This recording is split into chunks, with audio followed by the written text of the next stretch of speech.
What is up guys, Tan at the side. In this video, I'm going to show you how to disable your touch in Windows 11. So first you need to press the Windows key and then in the search bar you need to type Device Manager. After that, open the Device Manager and when the small pop-up of Device Manager appears, you just need to click on Human Interface Devices.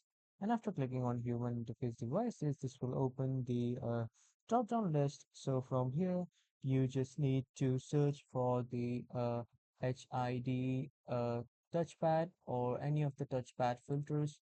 So when you search these, you just simply need to right click and then you need to click on this disable device to disable your touchpad.